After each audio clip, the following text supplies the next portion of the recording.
मैं अजीत मैं आप लोगों को कक्षा 12 की भौतिक विज्ञान वैद्युत आवेश तथा क्षेत्र के बारे में बताने जा रहा हूँ। जैसा कि मैं आप लोगों को पहले के चैप्टर में पहले के क्लास में यह बता चुका हूँ कि वैद्युत क्या है, वैद्युत आवेश क्या है तथा क्षेत्र क्या है। आज मैं आप लोगों को मूल आवेश तथा कूलाम के नियम के बारे में बताऊँगा। जैसा कि दोस्तों आप लोग देख रहे होंगे मूल आवेश आवेश की मात्रा को प्रायः ई से प्रदर्शित करते हैं। प्रकृति में ई से छोटा कोई आवेश नहीं पाया जाता। किसी भी वस्तु, कण या आयन का आवेश भिन्न के रूप में कभी नहीं होगा। भिन्न के रूप में यह कभी नहीं होगा, यह सदैव गुणज के रूप में होगा, जैसे कि ई, 2e, 3e, 4e, 5e इत्यादि के रूप में होता है। आवेश के इसी गुण को क्वांटीकरण कहते हैं। आवेश का क्वांटीकरण कहते हैं। जैसा कि दोस्तों आप लोग यहाँ देख रहे होंगे भिन्न के रूप में। भिन्न के रूप का तात्पर्य यह है कि यह कभी भी 1/2e, 2/3e, 5/3e इत्यादि के रूप में नहीं होगा।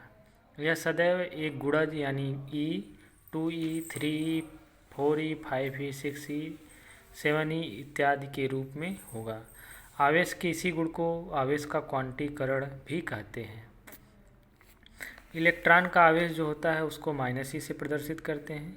प्रोटॉन का आवेश +e से प्रदर्शित करते हैं।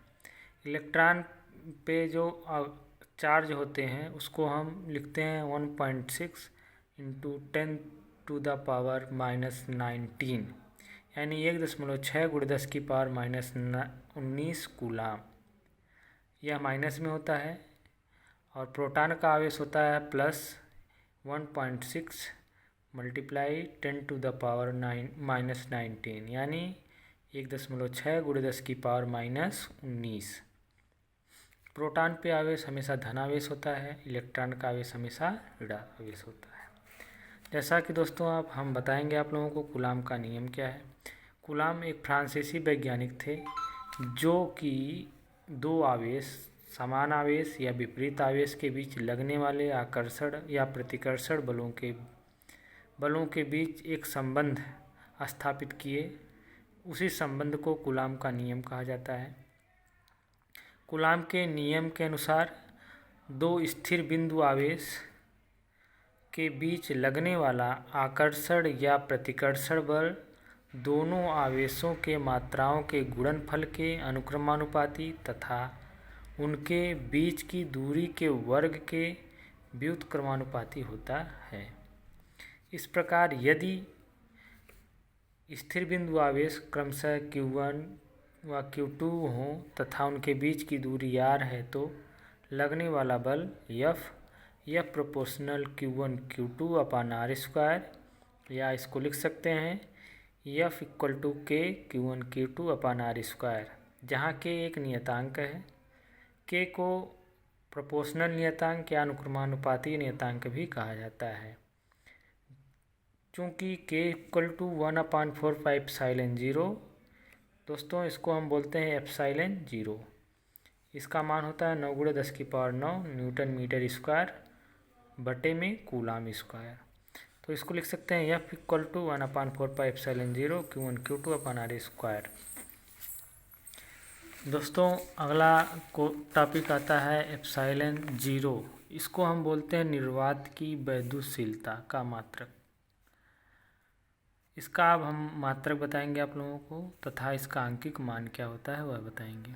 जैसा कि हम देख रहे हैं 1/4πε0 = होता है 9 × 10⁹ न्यूटन मीटर स्क्वायर बटे में कूलाम स्क्वायर। ध्यान देते चलिएगा मात्रक पे भी, क्योंकि अगला टॉपिक इसका मात्रक ही होगा। ठीक है दोस्तों, ε0 बराबर हो जाएगा 1/4π, क्योंकि यहाँ पे एप्सिलॉन अपान में है। जब हम इसको ऊपर करेंगे तो जो यहाँ पे ऊपर होगा वो नीचे आ जाएगा और जो नीचे होगा वह ऊपर चला जाएगा।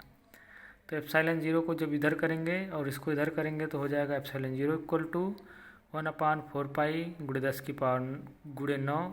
10⁹ कूलाम स्क्वायर बटे में न्यूटन मीटर स्क्वायर। क्योंकि यह ऊपर आ गया है तो कूलाम ऊपर चला जाएगा और न्यूटन मीटर स्क्वायर नीचे आ जाएंगे। तो लिख सकते हैं ε0 बराबर 1/4, पाई का मान होता है 3.14 × 10⁻⁹ × 9 गुणे 10 की पावर 9 कूलाम स्क्वायर बटे में न्यूटन मीटर स्क्वायर। पाई का मान आप लोगों को पता होगा कि 3 गुणे 10 की पावर 3.14 होता है। तो एप्सिलॉन 0 इक्वल टू आ जाएगा, जब हम इसका मल्टीप्लाई करके 1 में भाग करेंगे तो आ जाएगा 8.846 गुणे 10 की पावर -12 कूलाम स्क्वायर बटे में न्यूटन मीटर स्क्वायर। या इसको लिखा जा सकता है 8.85 गुणे 10 की पावर -12 कूलाम स्क्वायर बटे में न्यूटन मीटर स्क्वायर। ठीक है दोस्तों, अगला टॉपिक आता है एप्सिलॉन 0 का बीमीय सूत्र। समीकरण के अनुसार हम देखे हैं कि एप्सिलॉन का जो मात्रक होता है वो होता है कूलाम स्क्वायर बटे में न्यूटन मीटर स्क्वायर। तो हम लिख सकते हैं epsilon 0 equal to 1/4 pi Q1 Q2 upon R square into F। तो यहाँ पे 4 पाई एक आंकिक मान है जिसका कोई बीमा नहीं होता। आप लोगों को पता होगा कि आंकिक मान का कोई बीमा नहीं होता, वह बीमाहीन राशि होती है। तो एप्सिलॉन 0 बराबर हम लिख सकते हैं Q1 की बीमा, Q2 की बीमा अपन R स्क्वायर की बीमा और F की बीमा। अब हमें पता है Q की बीमा होती है AT, जिसको हम बड़े ब्रैकेट में लिखते हैं multiply AT upon R। F की बीमा जो होती है फोर्स की वो होती है ML T की पावर -2। और दूरी, क्योंकि R जो होती है यहाँ पे दूरी है तो दूरी की बीमा होती है L, दूरी का वर्ग है तो इसको लिख सकते हैं L स्क्वायर। अब AT का मल्टीप्लाई होगा तो A square T square upon ML की पावर 3 T की पावर -2। अब जब दोस्तों हम इसको ऊपर ले जाएंगे तो जो घात प्लस में है वो माइनस में हो जाएगी और जो माइनस में हो प्लस में हो जाएगी। तो देखिए यहाँ m की पावर 1 है तो इसको ऊपर ले जाएंगे तो m की पावर -1 हो जाएगा। l की पावर 3 है, ऊपर ले जाएंगे तो l की पावर -3 हो जाएगा। t की पावर -2 है और ऊपर 2 है तो ऊपर ले जाएंगे तो जो -2 है वो +2 हो जाएगा, तो 2 2 4 हो जाएगा। और a की पावर -2, a की पावर यह 2 रहेगा क्योंकि वो ऊपर ही है तो इसको हम लिखेंगे a की पावर 2। ठीक है दोस्तों, यह हो गया। अब इसका है SI मात्रक, क्योंकि हम जानते हैं एप्सिलॉन 0 इक्वल टू आपका होता है Q1 या Q square upon epsilon 0 equal to इसी मतलब कूलाम स्क्वायर बटे में मीटर स्क्वायर, F का हो जाएगा न्यूटन।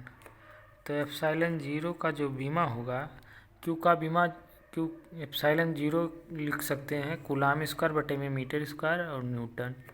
कूलाम का जो बीमा आवेश का जो SI मात्रक होता है वो होता है एम्पियर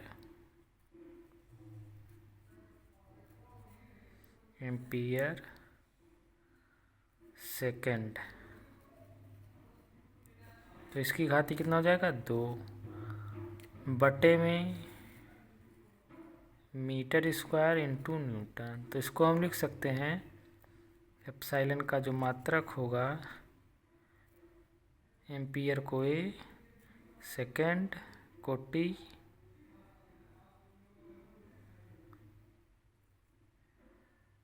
इस तरीके से लिखिए एम्पियर स्क्वायर सेकेंड